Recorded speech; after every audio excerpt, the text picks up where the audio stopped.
there, friends. Welcome back to my show, The Marc Clair Show. It's Marc Clair Mondays once again. Monday is a day you get to start every single morning with an episode of The Marc Clair Show. If you so choose, I highly recommend pairing that morning with Fox & Sons coffee. I got a cup right here of the Den Blend Dark, my absolute favorite coffee ever. I'm not exaggerating. It is my favorite coffee ever. Up until now, I had really never had great fresh coffee beans, at least not on a regular basis. Now I love these beans so much. I get them shipped to my house every single month. You can do that too, and you can do it with a brand new discount, a higher discount. That's right. I sat in a smoke-filled room, just like I'm going to do later on today with my guest, Mikkel Thorup. I sat in a smoke-filled room with Stephen Fox, and we hashed out a new deal. Before, you got 15% off. Now, it's a whole new world, baby. 18% off by using my discount code MCS. Think Marc Clair Show. Discount code MCS gets you 18% off your order at Fox & Sons Coffee. FoxNSons.com. F-O-X, the letter N, S-O-N-S.com. Stephen Fox has started a great business here, not just procuring incredibly fresh, awesome, amazing coffee beans, but also to teach his sons about entrepreneurship, which I just think is a fantastic combination. If that wasn't great enough for you, he's a huge supporter of this show. In fact, he gives me money. So what could be better than that? So since he gives me money and I tell you about him, maybe you can give him some money and then you get coffee beans and you get to start your day just like me with Fox & Sons Coffee. I can't think of a better situation for all of us. So head over to foxandsons.com. Use that discount code MCS for 18% off your order. That being said, I'm very excited about my conversation today. Had a great chat with my friend Mikkel Thorup, who, full disclosure, I have worked with now behind the scenes for a couple of years. That's how I have firsthand knowledge of what a ruthless time manager he is with himself. Not with me, not with his employees. He's great with his employees. With himself, he is absolutely ruthless, and that is how he has turned himself into one of, if not the most productive people I've ever met. So I'm happy to share that conversation about just how he goes about that today with you. Enjoy my conversation with Mikkel Thorup. My guest today is a consultant and really one of the world's foremost experts on the expat lifestyle. He helps people find more freedom by living in other countries. And he's also the host of the fantastic Expat Money Show. I'm very pleased to welcome to my show my friend Mikkel Thorup. Happy to be here, Mark. Happy to be on your brand new program. And I'm very excited for you with the new venture. You know, I had a chance to appear with you several times on your previous show, and I was always been a big fan of your work, but very happy to be here today. Well, indeed, yes, I have spoken to you a few times. I've spoken to you many, many times in life, but in podcast form, if anyone wants, we'll kind of touch on your origin story, so to speak, here in a second. But if anyone wants more extended versions of those, there's a couple lines, Liberty Conversations, that I'll link to as well. But speaking of the origin story, why don't we just kind of take it from wherever you make the most sense? But really what I want to get to is sort of what led you to pursue the expat lifestyle, not just for yourself, but why you became so passionate about it as being such a possibly wonderful vehicle for others to find more freedom and liberty in their own lives. Sure. So for my story, I have to go quite far back in time, but I will try to make it as concise as possible. And probably a lot of your listeners have heard it before anyways. But what happened, Mark, was when I was a child, I was diagnosed with a learning disability. And one day the teacher pulled me out of class and sat me down in a little room, and the principal and vice principal and resource teacher were there. And they said, Mikkel, something doesn't work quite right in your brain. And what we want to do is send you to a special school for special boys. So that's what they did, Mark. Every day for 3 years, I got on a little white bus, took a little white bus across town, and I went to this quote unquote special school. Only problem was it actually was not a special school. It was a regular school with a special class. So you can probably imagine what happened. I got in. So all the kids knew who was coming in on the white bus. It's the special kids, right? Exactly. This was the special ed program type of thing. And I just got in so many fights, so many picked on and bullied, and just an all-round pretty crummy experience. Now, I would never claim that, like if I got hit, I would never claim that I wouldn't hit back, or like I was a victim. I hate victim mentality. You know me very well. I'm very much against victim mentality in all forms. And if I could, I would always hit back twice as hard. So I would never claim otherwise. But after 3 years, I got to go back to my neighborhood school, and I thought everyone is going to be so excited to see me and so happy to see me. And then you can probably imagine what happened again. Everybody started gossiping and whispering, and oh, I remember Mikkel, he went to some retard school. Thanks, guys. Very sensitive. You know how children can be. But then I basically stopped going. And when I stopped going, I started failing. And when I started failing, they put me in summer school. And then I would fail that, and somehow, I'd get pushed along, but I was failing all of my programs. Do you think were you failing because you were having like struggles academically because it's just like how you learn differently than that system set up, or were you just kind of checked out on the whole thing? No, because I wasn't attending. I mean, I was doing anything. No fucks were given. Yeah. Exactly. Absolutely. I was actually doing anything and everything I could to like subvert the system and not attend. I would do anything and everything not to be there. Even if physically I was there, mentally I was not there. I was out, I was creating things in my brain. I was thinking about other stuff. I was chasing girls. I mean, just anything and everything that I did not need to be in school. Do you think that like sort of being outcasted by the system in a sense from an early age and sort of having that target on your back from the other kids, getting into fights, being bullied around, you think in some ways, looking back, going through all of that sort of prepared you to go through similar trials in life? I mean, I don't think you would ever argue that like, the expat life can have its challenges. So do you think that that early experience prepared you for that in some ways? Absolutely. I have just never been a collectivist type of person. I never played team sports. I never got along in the school projects or any of these types of things. I've always been very individual about these things. And I see that in my adult life now. And I can look back from when I was 8 years old and I could see that about myself. Now, I think that this is also the time that I really became a freedom fighter, like that I knew that there were things that were wrong. And I knew that it was not applicable for me. It did not make sense for me morally and ethically. Could I explain it at 12 years old like I can explain it now? No, certainly not. But I knew it was wrong. So I had to get out of these types of systems. And I did. And I'm very proud of myself for leaving at such a young age and creating things on my own. All right. So from there, once you had sort of rejected that entire educational system, how did you end up traveling to all these countries and spending so much time overseas? So, I mean, the nitty gritty is I used to do martial arts at a very high level, and I got accepted to Team Canada when I was probably about 16 when I got on Team Canada for martial arts, and we had a huge international worlds tournament in Ireland when I was 17. And so I got to go over there and compete internationally at 17. And I went with my father, and we had tagged on like an extra 3 weeks to the trip. So we went through Ireland, England, and Wales together. And the amazing thing, Mark, was that when my entire life growing up, my father had told me that traveling was the greatest thing he ever did with his life. So when I actually went with him and started exploring the world, I saw that he was completely right. Like, he was absolutely correct. Traveling was the best thing I had ever been able to do, and still today. I guess my big question for him was like, why did he only do 1 or 2 trips when he was in his 20s? Why did he not spend more time? For me, after my first trip, I immediately was saving money. I was doing my second trip, and then my third trip, and then fourth trip. And 23 years later, and I'm still traveling and still exploring the world and still enjoying it and getting as much of a thrill of it out of it today as I did when I was a kid when I started these things. Cool. Well, I think that's a pretty good cliff notes of at least how you got to the expat point. But like I said, we've done much more detailed deep dives on that stuff, so I'll link to those episodes as well. One thing I want to get into, sort of from that, is in the really defining for people, because the word, a lot of words get tossed around: expat, digital nomad. You're specifically an expat, which would have a different definition, I would say, than a digital nomad. So how would you actually define what an expat is?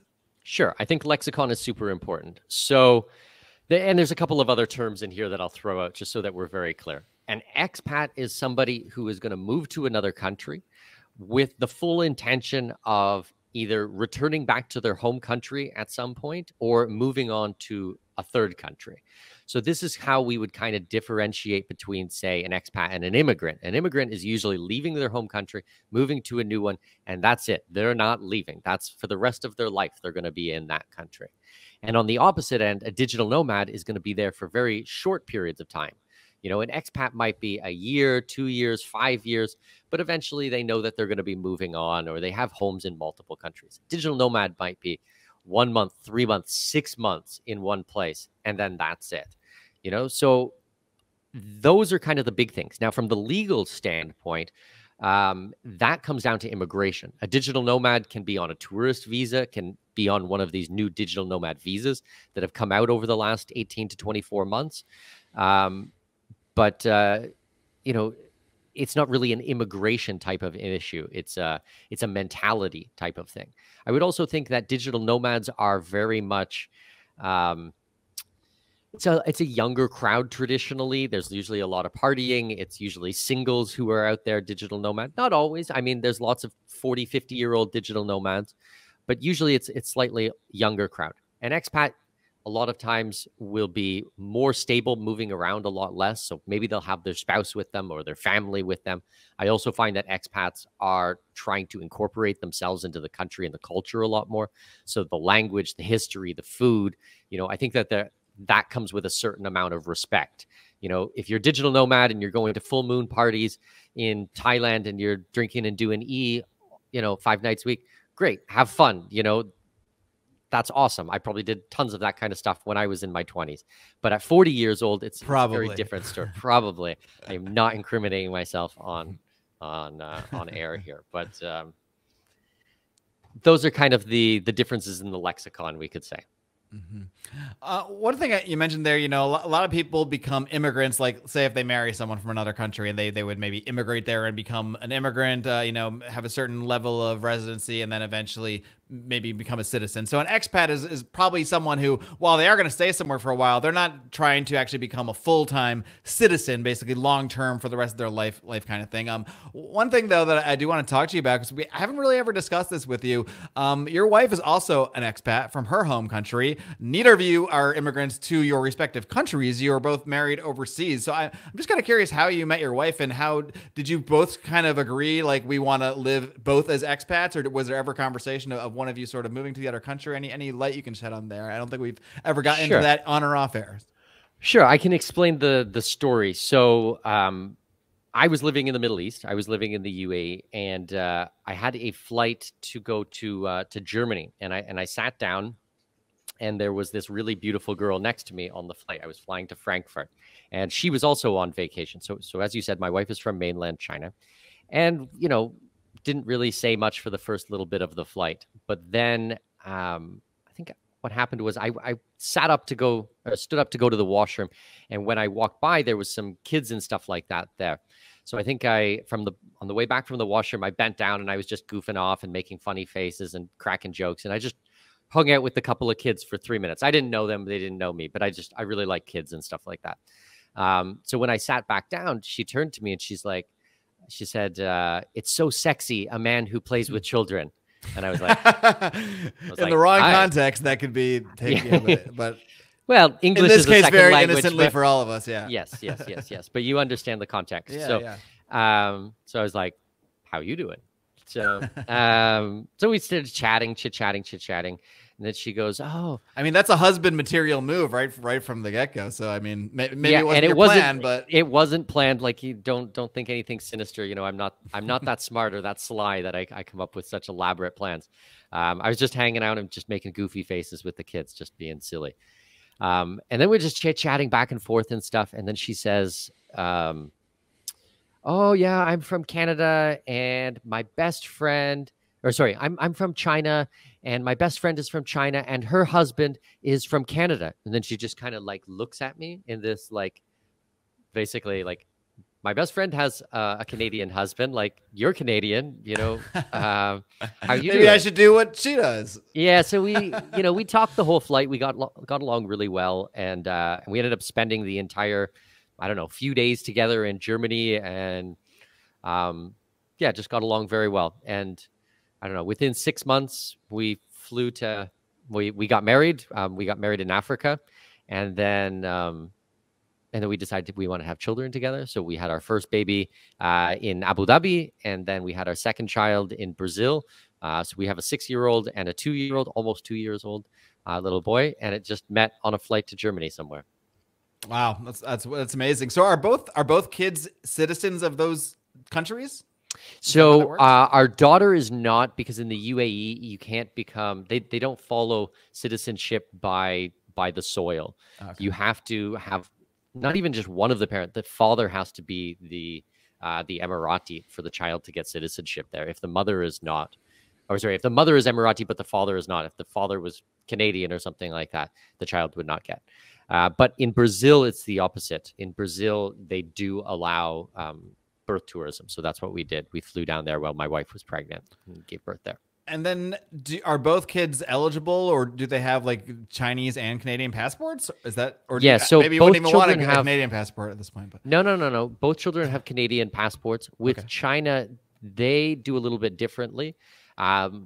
It's not a passport, but it looks like a passport. It's almost identical to a passport, but it's not a nationality. But it allows them to live in the country, and then they have to renew it every few years. So I think my daughter's is expired, and I don't even know if we ever applied for my sons. But even they have a lot of options just because of that sort of mixed background. Then exactly, they wanted to pursue one or the other for whatever reason. Yeah, and then as a family, we have a bunch of other residencies and passports and citizenships. Not things that I'll get onto publicly because there's a certain amount of privacy here. But yeah, they do have advantages for being my kids.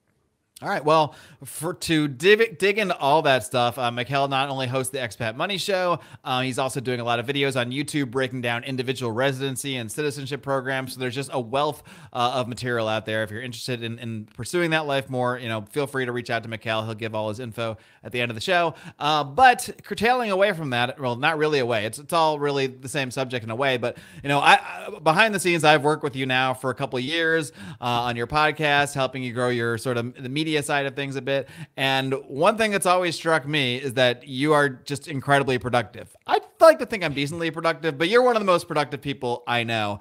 And last year, just as I was thinking, like, man, how does Mikkel do all this? You put out a few different podcasts, some more recent, but last year you did one that will kind of start with a few things from, I think it was called 94 Things I Do to Ensure Success Every Day, something like that. I can link to that full episode as well, but I just want to get into some of the daily habits you have, some of the regular things that you work into your schedule that enable you to not only be so productive with your business, but at the same time balancing, still spending a lot of time with your family, still going on vacations, still spending all the time with the kids, because, in a sense, it's like, yeah, it's great if you can go live in other countries, but if you spend 100% of your time at your desk, then it doesn't really matter where you live anyway. Yeah. And before we jump into those things, I want to do a bit of a plug for you. Because, Mark, you and I have been friends, I think it's got to be 5 years, because we're hitting 4 years in Panama right now. And you and I were working together while we were in Abu Dhabi.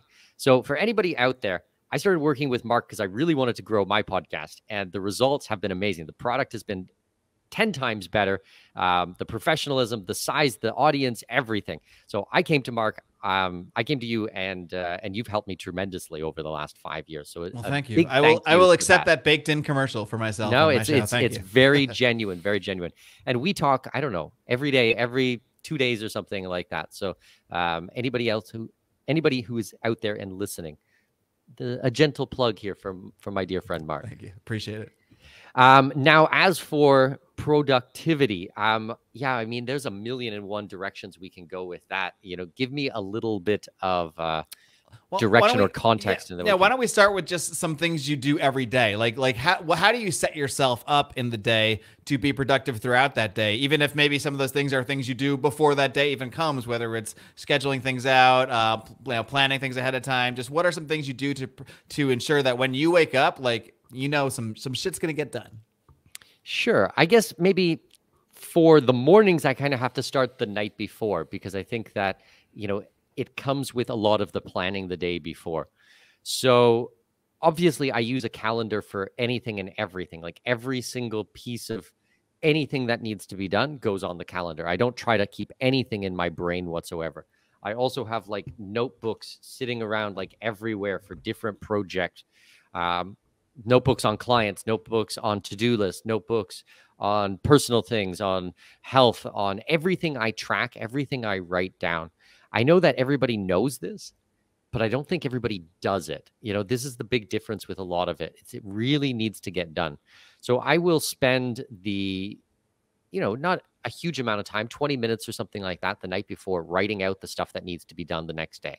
Then everything is on the calendar and I try to block it off in time. Then I go through my phone and I set an alarm 5 minutes before every single thing. So I'm usually on about 6 hours of Zoom calls a day with clients, meetings, just so people understand, my main work is as a consultant. So I deal with the immigration and the tax and the investment and the legal issues of going offshore and being an expat. So I'm constantly dealing with lawyers and accountants, and we have group coaching calls and group meetings with all of these types of things. So piece by piece, I make sure that everything is set out the night before, so that when it comes time the next day, I'm not like, hey, what do I feel like doing today? Or what do I want to work on or anything like that? Like everything is already mapped out very, very clearly. I guess that's kind of the first thing to know in the mornings, so that I've already removed all of like the decision-making process. I don't.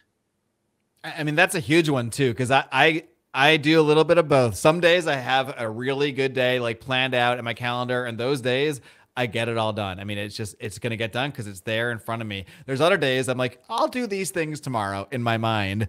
And suddenly I can look up, it's 1 o'clock. I got distracted with 17 different things because I didn't have something that, even if it was the same order of things, same type of things, I didn't have something in front of me telling me this is what you do now. Sure. And that does happen to me as well. But luckily, because I am on back-to-back calls, sometimes a call will take 21 minutes instead of 30 minutes. Now I've got 9 minutes, and then I'll go on Telegram and, answer staff questions. What do I do about this? What do I do about this? Someone will send me a report. I need to quickly read through it. I can go on any type of rabbit hole there. So I do have the flexibility, but built in is a framework of, 30-minute blocks of things that need to be done. And if things finish early, then great. I've also find that a lot of people in today's day and age, when they're trying to work remotely, they don't have this type of willpower to sit down and do something that they're supposed to. They, I don't know, go for a walk or read a book or watch TV, or I have no idea, pick their fucking nose. Like I have no idea what some people do during the day. For me, I make it very simple. My workday starts at 9 a.m. and it finishes at 6 p.m. By 6:05, 6:10, 6:15, I'm done. I tune out for the night and it's over. You have a full-time job. You have to be at work. It's as if you have a boss, and it's just in this case the boss is you. Correct. You're going to hold yourself accountable. Yeah, so I don't just make up stuff in the day, what I feel like none of that matters whatsoever. I know I sit down, even my employees. I mean, we're at like 18 staff right now. Everybody knows I work from 9 to 6. So if you message me during then, you're going to get an answer. Maybe after dinner or something like that, I'll respond. But usually I don't even take my phone downstairs with me. I just leave it upstairs.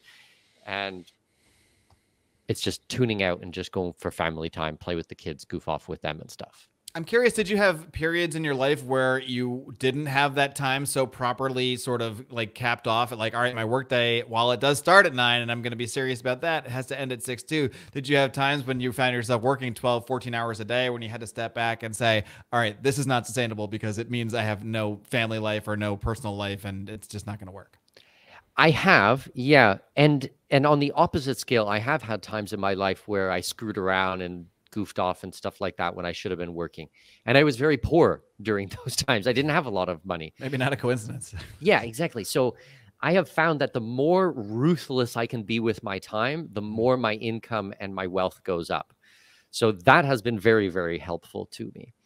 As for overworking, yes, I am a workaholic. There is no question about it. My problem has never been not working enough. My problem has been working too much. Now, it was fine when I was a single guy, or it was even fine when I was a newly married man. But when I had children, that's just not acceptable. I have to be a present father. So I am very fortunate because we homeschool our 2 children. So they're in the house as long as they're not at karate or activities or something like that. We're playing in the park with the other kids. they're here. So they know where daddy is. And I work at home. So they just need to walk upstairs and I'm there. Now we have definitive rules on times that they can come in. But if there's an emergency or something that happened, or, you know, my daughter is upset or crying about something, I can usually take a break and console her, you know. So it's amazing to be present there for so much of my children's life. And every single day I have lunch and dinner with my 2 children and with my wife and with my mother. My mother lives with us as well. So we have a lot of family time, which is really important to me, like so precious to me, that I don't want to be distracted by all these things. I'm not perfect. Sometimes I do get messages and I answer them in the middle of dinner, but I really attempt not to do those things. All right. So why don't we get more to like how you start the actual day? Now that you've got it all planned out, you know you're going to start your day at 9, end it at 6. What do you do prior to that, between the time, say, when you wake up to starting that actual day, to ensure that you're banging on all cylinders? Sure. I have to kind of think through. I think last time we did this, I had it all kind of banged out, because for me, it's very normal things, but maybe to other people, it's not. First thing in the morning, I am, obviously brushing my teeth, blah, blah, blah, using the washroom. But I'm reviewing the schedule for the day. I need to go through, what needs to be done. I'm going to recheck all of my meetings. I'm going to make sure that my alarms are set for everything like that. I usually have a huge glass of water first thing as soon as I wake up. I use a Berkey. Water is key. It really is, because when you're sleeping all night, you are very, very dehydrated. So the very first thing to make sure that I have a clear mind is I have, a full glass of water. This one is empty, but and then I like to put creatine monohydrate in it, not for bodybuilding or muscle or anything like that, but for brain function. There's a lot of research that shows that it can help with brain function. So I have some purified water in the morning, maybe some apple cider vinegar in there, and some creatine monohydrate. I open the curtains. I get lots of bright, natural sunlight. I don't want to be I sleep in a very dark environment, but during the day, I want it very, very bright. I want to stop the circadian rhythm. I want to stop all of these types of things. And I want the blue light in the morning. At night, I don't want it at all, but I want to be able to become awake as fast as possible. I do intermittent fasting, so I fast for 16 to 18 hours a day. So I'm not eating in the morning, but I am drinking black coffee. So I'll have 1 or 2 black espressos, obviously no sugar, first thing in the morning. I usually do a bit of stretching, go down, wrestle with my son a little bit, and, give my kids a kiss and talk to my wife for 20 minutes, half an hour. And then I'm at my desk. I'm at my desk from 9 until 11:30 in the morning. I eat my first meal at 11:30. And by 12 o'clock, I'm back at my desk and just pounding through calls and things. So with the intermittent fasting, so if you have that meal at 11:30, what do you have, another meal just a few hours later, and then that's your eating window for the day?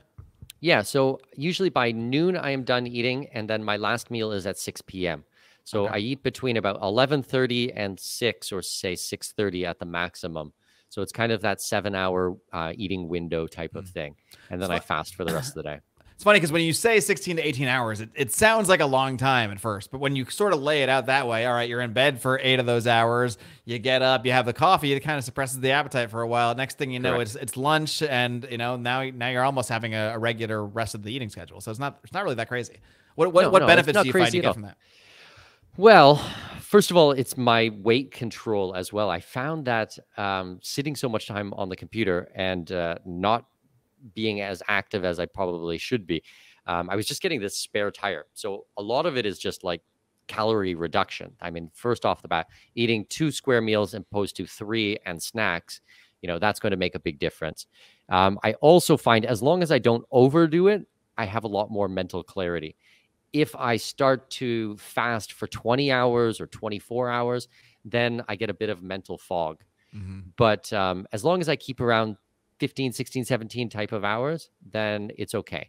I also find that I'm a lot more awake and alert. I have a lot more energy if I'm not eating. If I have a lot of carbs during the day, if I have a big plate of rice or potatoes or something like that at lunch, I'm done. I want to take a nap, So not using all that energy in my body to process food, and instead just allow my body to just heal naturally and just be hungry, because it's actually not natural for human beings to be eating, every couple of hours and have such an abundance of calories. You mean ancient like man didn't wake up and eat a plate of pancakes? Yeah, exactly, with maple syrup and everything. So, so I think that there is a lot of the health benefits as well. I am not a dietitian or a nutrition scientist by any means, but from what I understand and have read, intermittent fasting is very good for the health as well. Nothing we discuss today will be per se health advice or any sort of official advice necessarily, but it is you relaying your own experiences of what works for you, pretty much. Definitely. And I have found that intermittent fasting works very well, as long as I don't overdo it. I have done many 24-hour, 36-hour fasts in my life,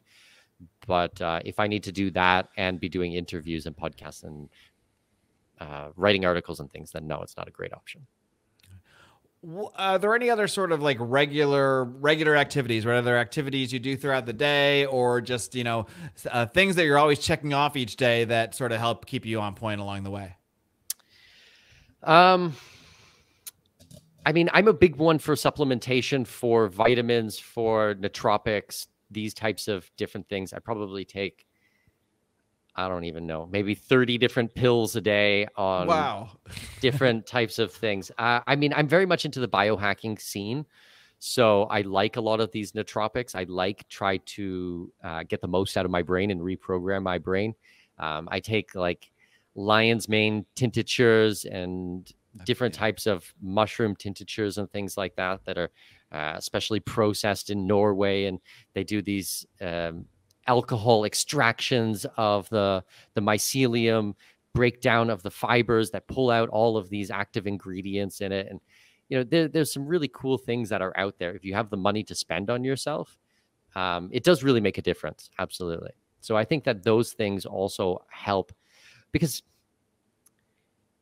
I would say that most people, we have a certain amount of creativity or focus during the day. Like everybody has a normal amount. Maybe that's 3 hours, maybe that's 4 hours, maybe that's 5 hours. But, at some point in the day, you're going to get fatigued. You get fatigued from decision making. You get fatigued from focus. You get fatigued for all of these types of things. All I'm trying to do is extend the amount of usable time that I have during the day. So, okay, there's dead time. There's time you watch TV. There's time you just hang out with your buddies or have a drink. There's time that I just open emails and just respond to things, and I don't have to think too much. But if I can take my really hardcore focus time from 4 hours to 6 hours or 6 hours to 7 hours, that's a huge advantage. Really what I'm doing is buying back time. And in that, I can just get a lot more projects done throughout the year. And, to kind of put things in context so people understand what we get done. We have a weekly podcast. We do 1 to 2 blog articles a day. We do monthly webinars. We have annual summits. We have 3-4 trips a year with clients. I work with private consultants. I own 50% of a school. I manage my own investments. We have real estate all over the country. We got 20 staff, 2 homeschooled kids. There's like a lot of things on my plate that need to be done. So I need to be at my best all day long, every day, nonstop, 365 days a year. Like you always have to be turned on. So for those things, I'm really particular about what I put in my body, food wise, water wise, but also mentally, content, what I'm putting into my brain, who I'm associating with, relationships, how I balance my emotions, things that go on in my family, their mental health and well-being. All of those things play a part so that I can run, my 7-figure business. How do you deal with when life just kind of throws a monkey wrench into things? You have your day, your week, whatever it may be planned out. Is there ever an instance where, I'm sure it happens because it happens to all of us, where life just intervenes, takes you out of your whole day? How do you deal with like the random stresses that can come up, and how do you sort of, make sure you can sort of not, it doesn't throw your whole system out of whack. You can just get kind of right back into it. So same as everything that I do in my life, I always try to take a step back. It's actually not about that moment. It's everything leading up into that moment. So for example, I make sure I sleep. I'm in bed sleeping 9.5 hours every single night. I wear a sleep tracker that tracks my sleep, so I know how much REM and how much slow wave sleep I'm getting every single night. If I'm tired, I'm not going to be able to deal with situations properly. I won't have enough patience. Same thing if I'm hungry. If I'm at the end of a 20-hour fast, then my ability to deal with a situation is greatly diminished.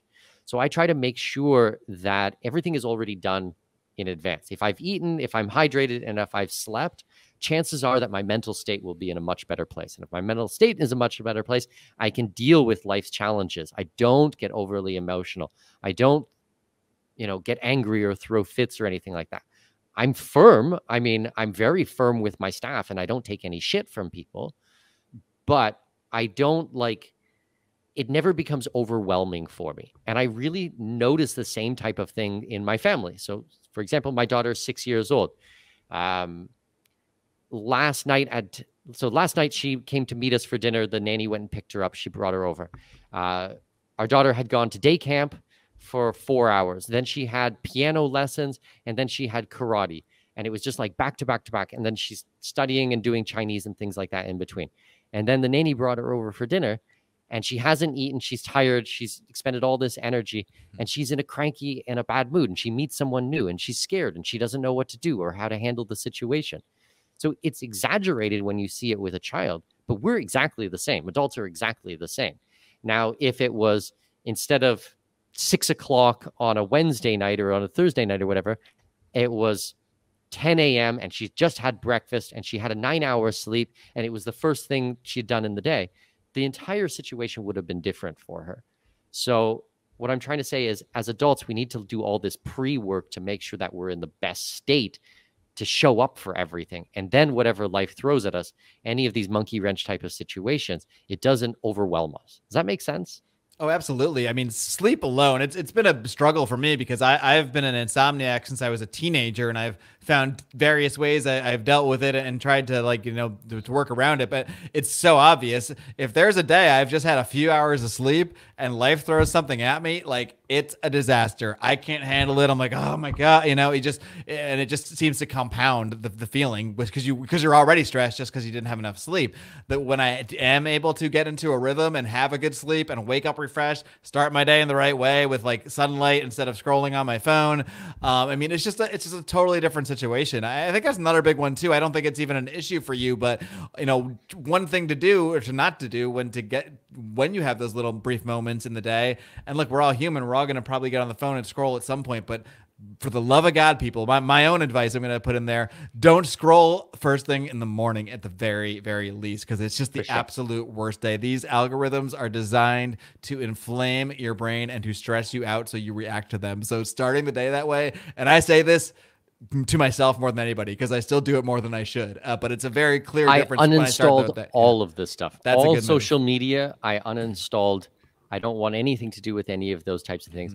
I don't have work emails on my phone. It has to be done at my computer, also for security reasons as well, in case you lose your phone. So I just don't have any of these things. For me, I try to be purposeful about everything. Every couple of months or every year, I will walk around my house and I will look at all of the things in my space. Is this the most efficient way to do it? Is the most effective way to do it? Is this the healthiest way to do it? So, for example, I'm very particular about which toothbrush I use, what toothpaste I use, what type of lotion I use, what type of shampoo and conditioner and facial cream and everything like that. I want things with no chemicals. I don't want to be putting any of this type of crap in my body. We try to eat as much organic food as possible. We already talked about the water. My bed, I have an orthopedic bed with a memory foam pillow that cost me $250, and I have a copper sheet over it, which makes sure that it kills any bacteria or germs or anything. There's all these little things that I go through. We keep the room very cold. I have blackout windows to make sure there's no light. I sleep with an eye shield. I have a white noise by a company called Brain FM that does special white noise that has beta waves in it, which is supposed to help do the I should look into, because I always need some really kind cool. of noise to get a good sleep. This one is cool because it's not just normal white noise. So like I like rain sounds and things like that. It just reminds me of being a kid, I guess. Yeah. And it's very calming for me. But with this one, there's these extra type of beta waves in there that put your body in this slow wave sleep pattern, and which helps restore any of the brain processes. So we have REM sleep, which is really good for well, the REM is good for the brain functions, and the slow wave is for the muscles, for the tissue, for the body. So your body has to go into these types of sleep processes to actually rejuvenate. So you could sleep for 8 hours, but if it's all just light sleep, then the restorative nature of it is not going to be there. So I'm trying to maximize the REM type of sleep and the slow wave sleep patterns that I have in there. And if I can get a lot more of that, then my body heals, my body and my brain heals. Therefore, I'm better prepared for the next day. So it's like, it's all this pre-stuff. It's not what I do in that moment. I guess that's what I'm trying to convey to you. It's not what I do in a moment that makes me productive. It's the things that I set up the weeks, the months, the years before that, so that when I show up to do something, I'm in a really good position. Right. Well, I think the general point here is that Mikkel is pretty much meticulous about everything he's going to do, not just in the day, in the week, et cetera, et cetera. So to get the full breakdown, all 94 things, I'll link to that episode you did, or you can just search Expat Money Show. I think it's called 94 Things I Do Every Day to Ensure Success. If it's not exactly that, it's pretty darn close, but I'll link to it as well. One thing I also wanted to kind of get into a little bit is more of the bigger picture stuff. When you sort of zoom out and look at the broader picture of things you want to get done, like you said, every year you have a summit, you have webinars every month. What are some things you do in terms of, I know one thing you talk about a lot is goal setting and how you look at the concept of goals in order to achieve what you're trying to achieve. So maybe you can just give a sort of overview of well, maybe just start broadly with how you look at the concept of goals overall. It's one thing I'm horrible at. I've always hated setting goals. I don't know why. Maybe it's just my personality type. I always seem to kind of do better when I just have like general systems I put into place that work for me, and then better results come. But I definitely think it's something I'd like to be able to do more, is have more concrete goals that I keep myself accountable for, which is always the hardest part.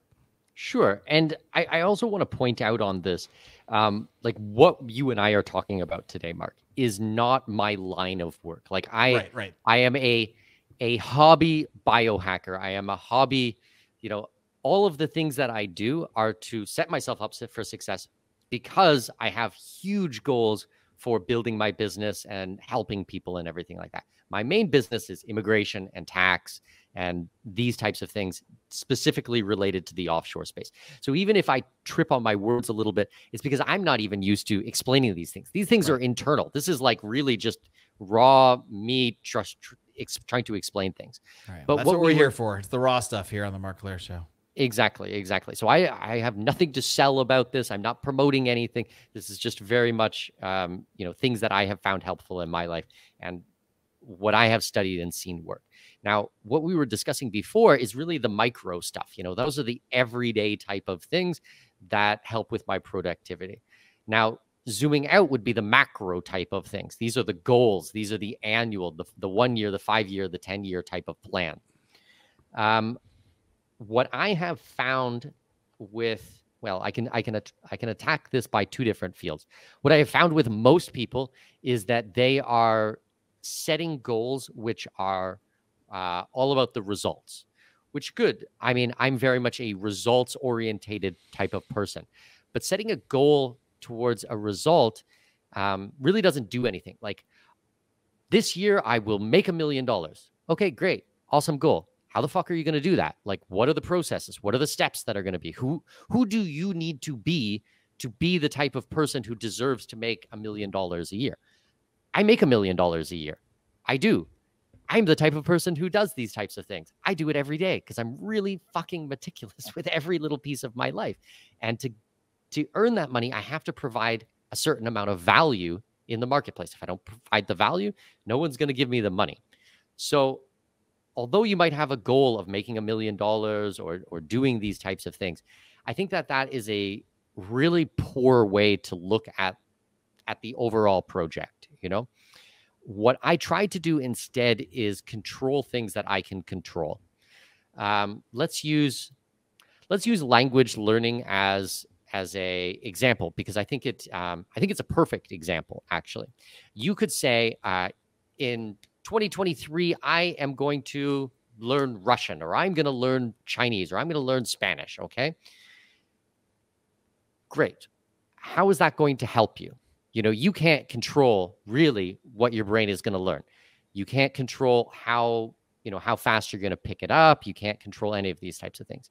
Instead, I would look at the process. So for me, when I decided I wanted to learn Spanish, the first thing I did was I started searching.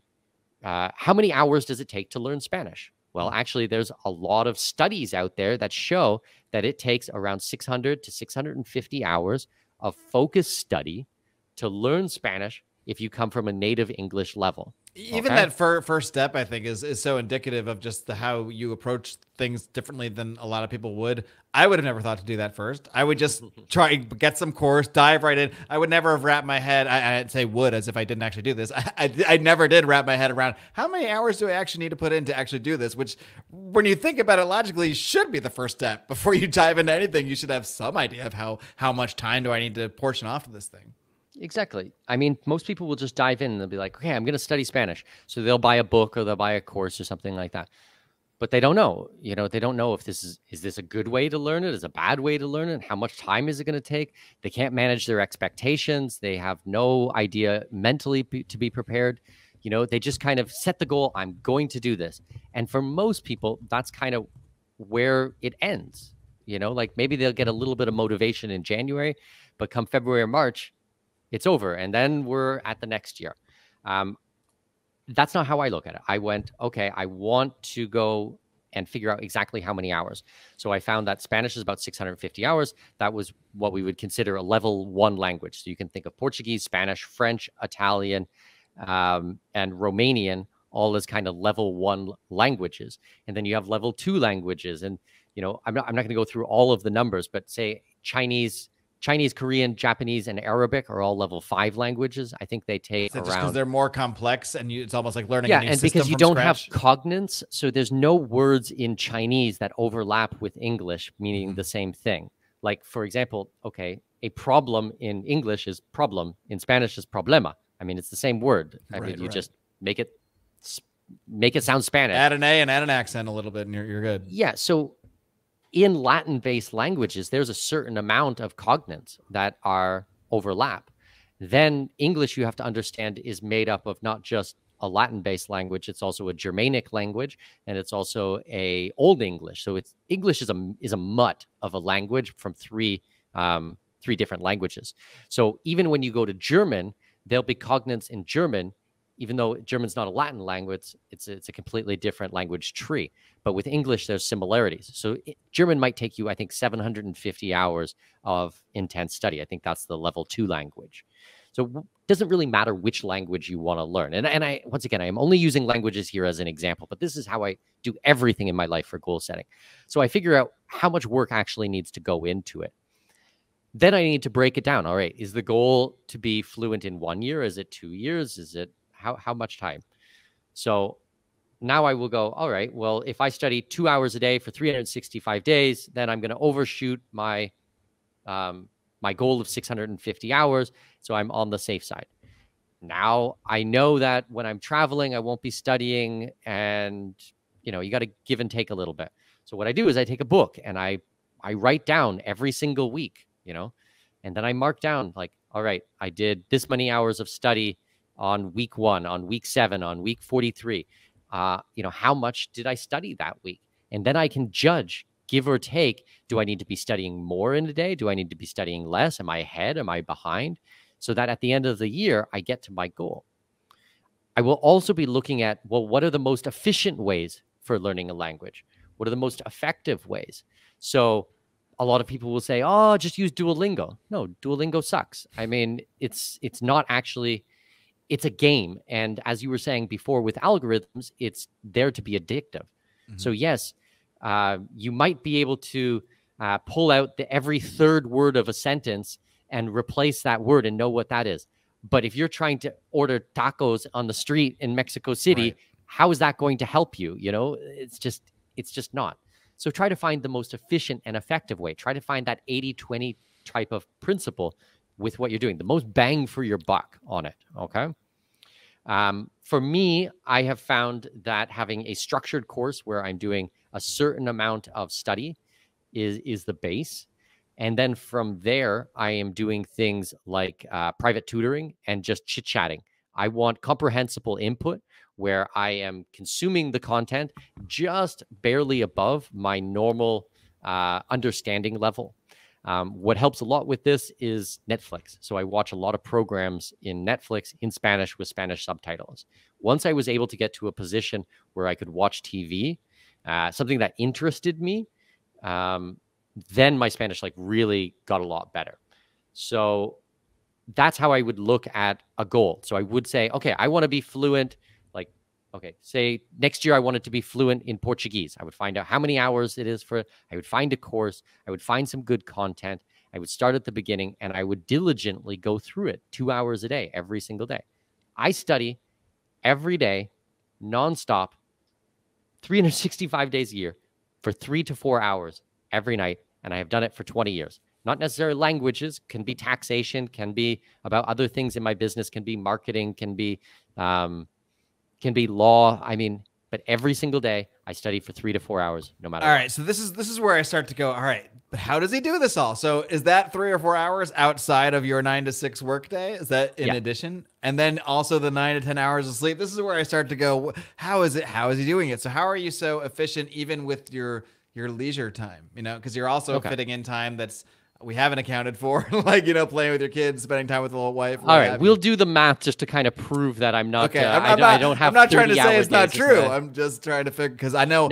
For me, whenever I plan a day out like that too, if I have it down to the wire, like things happen. Like it takes me longer to do this thing. I get distracted. So it's like even if I have it perfect, for me, still even the skill is still keeping it within that, even if you do have it perfectly planned out.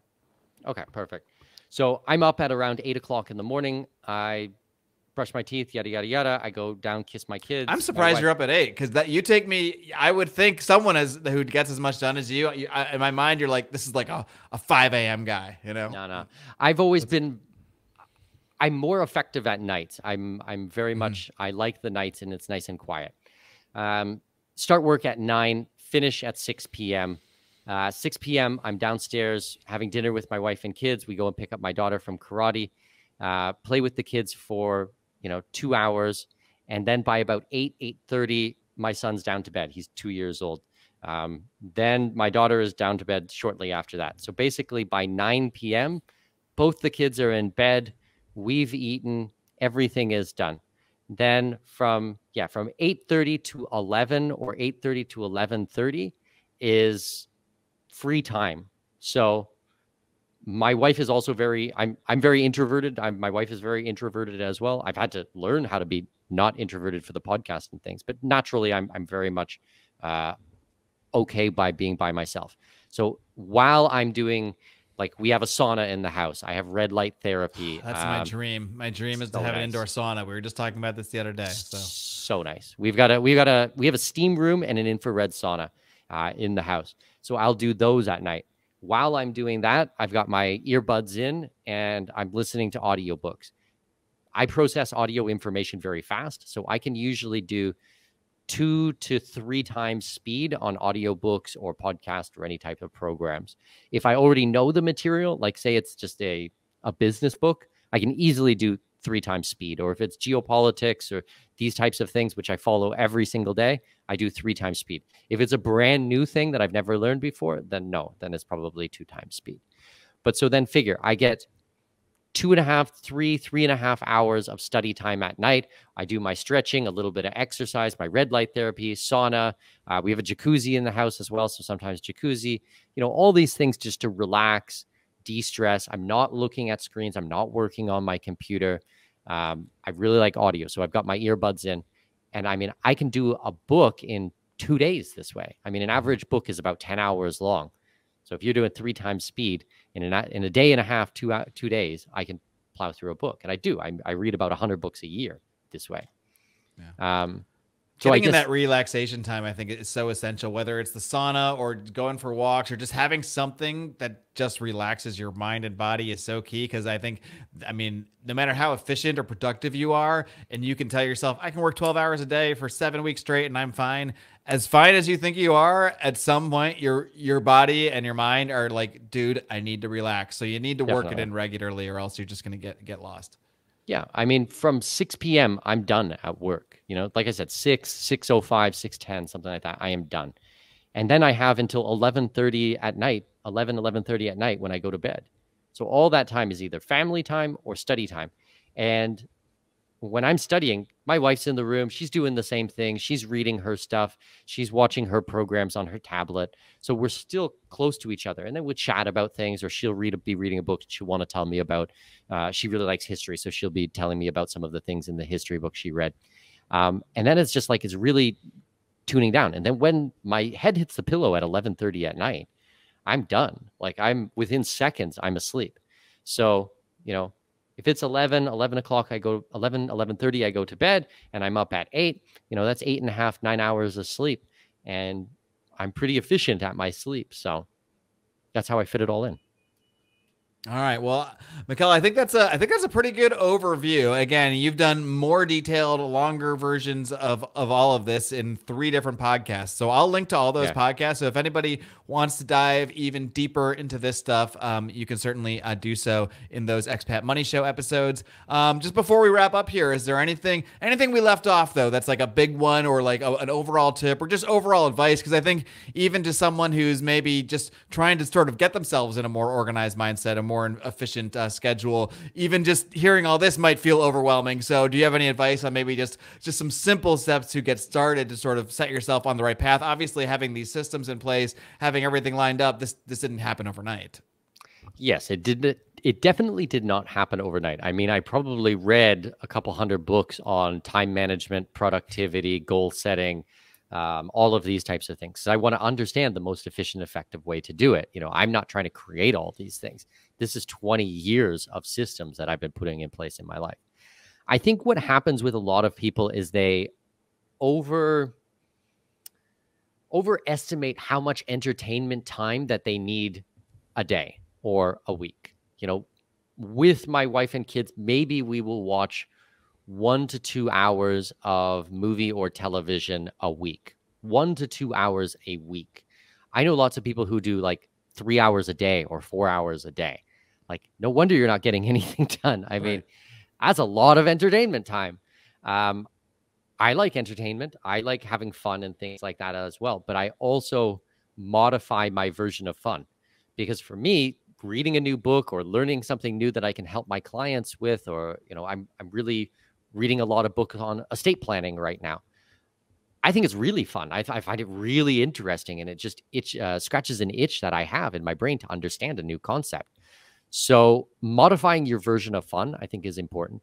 You know, if you don't watch 3 hours a day of TV, you're not going to die. Like, I mean, that is valuable time for studying. And then I think socializing is very important. Having friends is very important. We go out for dinner probably 3 nights a week. We love good food. I love good wine and having a nice cocktail. Every time we go out, they're with clients. So so it's 2 for 1 kind of deal here. Yeah. Last night we had a client leisure dinner, and you're doing something productive. Yeah, and then we went to a party. There was a grand opening of a real estate development. The owner of the developments, the CEO, he's a good friend of mine. They invited us. So there's 200 people there. So really, anytime you can combine work and pleasure, I think that's ideal. Because if you're being productive towards something that's you know, your business or whatever it may be, but it's also something you enjoy, boom, you hit the sweet spot. Exactly. So it's try to find some type of a business which will allow you to do this. Like my business is helping people move overseas and offshore. So I get to talk about travel and tax savings. And as someone who hates the government, you know, helping people to get rid of taxation is like the Lord's work. I mean, this is, there's nothing better in the world. So of course I'm going to study and learn about these things and help people with it. And then I get to go out to dinner and meet all these other cool people who are my clients and learn about their lives and help them and emotionally support them and give them the courage to go through all this. It's the best. I mean, it works for me. And whatever it is that you love in your life, that figure out a way that you can do it and help people with it and add value to the marketplace. Then studying at night for 3 hours a day is not work. I mean, that's what you want to do anyways. So it's once again, I've said it like 12 times, but it's setting all these things up in advance so that when it comes time to show up, it's very easy. Like, my life's not hard. My life is dead easy. I know exactly what to do. I know where I am at all points. I know exactly, how much I'm supposed to read, how much I'm supposed to study, where I'm supposed to be, what type of calls I'm supposed to be on, where I am financially. I mean, I track everything. I write it all down. I have all the processes done. I basically have like manuals written for my life, same as we would have for a business. Well, life is But all that harder. needs to be done in advance. Life is harder the more chaotic it feels. So it sounds like in most ways that you're trying to set things up, you're trying to remove as much chaos as possible. So not a coincidence that things feel so much easier when you've done so much of that in advance. So I think and last point on that is, I don't only do it for myself. I also try to help my wife, my mother, and my 2 children. And we have 2 full-time nannies and a cleaning lady. I try to help all of them with these types of things as well. Have they eaten enough? Are they hydrated? Have they slept? Are they emotionally balanced? Are they taken care of? Are they physically well? If they are upset, if my household is in disorder, then how is my business going to be running smoothly? Like, I've been married with my wife going on 8 years. We have never had a fight in our life. We have never yelled at each other. We've never swore at each other. We've never had any of these types of problems. Because we've done all the work. Because you get enough sleep and you're not grumpy. It literally, I know it sounds so cliche, but it really is. It really does make such a big difference. Yeah, absolutely. Absolutely. Well, Mikkel, I'm sure, if you can listen to this hour and at least not take a nugget or 2 of advice, I don't know what you're doing here, to be honest, because there's plenty of stuff that I think would help anybody here. And again, for the deep dives, I'll link to all this stuff in today's show notes. Mikkel, I really appreciate you coming on. I know you're going to stick around. We're going to hop into the smoke-filled room, see how weird we can get in there. But in the meantime, just give a final drop, anything you want to plug, best ways to reach out to you, so on and so forth. Sure. So I guess the number one is the podcast. If you go to whatever you are listening to us on today and you search the Expat Money Show, you will find the program there. We've been going for about 7 years, 230 episodes of the program, lots of big names on there. Mark you were a guest last year on the show, one of the most popular episodes of the year. So definitely, I believe actually not one of, I believe it was the most popular. Yeah. Mark Faber, we'll have to compare it at some point to Mark Faber. Well, yeah, he could be popular. A late contender for sure. Yeah. So that would be the number one, Expat Money Show. Number 2 is go to expatmoney.com. There are links to the newsletter. I think we just hit 40,000 subscribers on the newsletter. We have the webinars I told you about, the blogs, everything, expatmoney.com. And if you guys need help, you can reach out to me. Happy to try to support your listeners. Okay, Mark? All right, Mikkel. It's been fun as always. Take care. Thanks for coming on my show. Yeah, man. All right, friends, I hope you enjoyed my conversation with Mikkel Thorup. Hope it inspired you. Hope it gave you a few pointers, some tips about how you can be ruthlessly efficient with your time, ruthlessly productive like Mikkel Thorup is. Of course, as always, the conversation continued in the smoke-filled room. For premium subscribers, you got to be a primo sub on Patreon, patreon.com/Marc Clair Show. Over on Rockfin, you can find the Marc Clair Show. Also on Subscribestar, I did get a few Subscribestars last week, probably because I was smart enough to tell you guys, and I'll tell you again right now, Subscribestar, you do have a 1-week free trial. So if you head over to subscribestar.com, I believe it is /the-Marc-Clair-Show. I'm pretty sure that's what it is. If not, you can find it in the show notes for today. I'm very good about links. There's links everywhere. Go over, subscribe.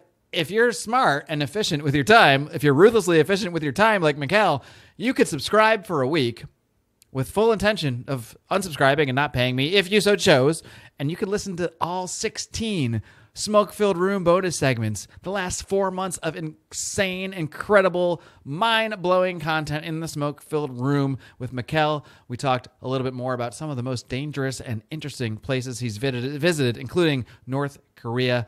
Had a really great time chatting with him. You're going to enjoy the full conversation. Again, as little as $8 a month or as little as $0 a month if you're smart enough to go get yourself the free trial on Subscribestar. I leave it up to you guys. Either way, I hope you're enjoying this program. I assume you are. If you're listening to me right now, you're not just hate watching my post interview screed or whatever. But nonetheless, I am very, very appreciative of your time. Time is incredibly precious. I appreciate every moment you guys spend watching this program, Until next time, in case I don't see you, good afternoon, good evening, good night.